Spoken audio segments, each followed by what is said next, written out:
बहुत समय पहले की बात है। एक गांव में एक निर्धन वृद्ध दंपति रहते थे। रामू काका और उनकी पत्नी गौरी अम्मा। दोनों ही बहुत धार्मिक प्रवृत्ति के थे, परंतु संतानहीन थे। जीवन भर उन्होंने मंदिर की सेवा की, भूखे रहकर भी दूसरों को भोजन दिया, परंतु बुढ़ापे में उनकी हालत खराब हो गई। एक समय ऐसा भी आया कि वे भूख से तड़पने लगे। उसी गांव में एक सेठ रहता था, लक्ष्मीचंद। उसके 3 बेटे थे। बहुत धन दौलत थी, परंतु घमंड और लालच में अंधा हो गया था।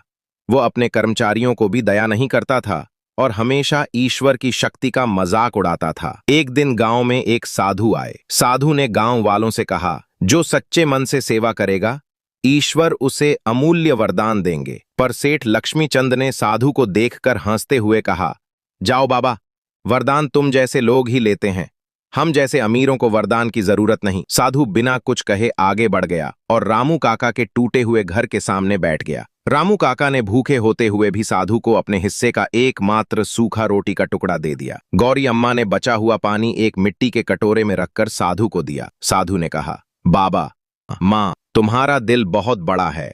जो अपने कष्ट में भी सेवा करते हैं, ईश्वर उन्हीं से प्रसन्न होते हैं। साधु ने अपनी झोली से एक चुटकी भभूति निकाली और कहा, इसे अपने घर के आंगन में छिड़क देना, कल सुबह तक सब बदल जाएगा। रामू काका और गौरी अम्मा ने झिझकते हुए ऐसा ही किया। रात को दोनों सो गए। सुबह जब आंख खुली तो जहां टूटी झोंपड़ी थी, वहां एक सुंदर छोटा सा महल खड़ा था।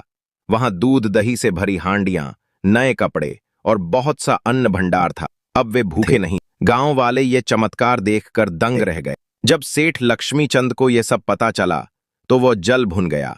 उसने अगले दिन साधु को खोज निकाला और कहा, बाबा, मुझे भी भभूति दो, मैं तुम्हें सोने का रथ दूंगा। साधु ने कहा, सेवा करोगे तो सब मिलेगा। सेठ ने दिखावे के लिए गांव में एक बड़ा भंडारा करवाया, लेकिन वह सिर्फ नाम के लिए था।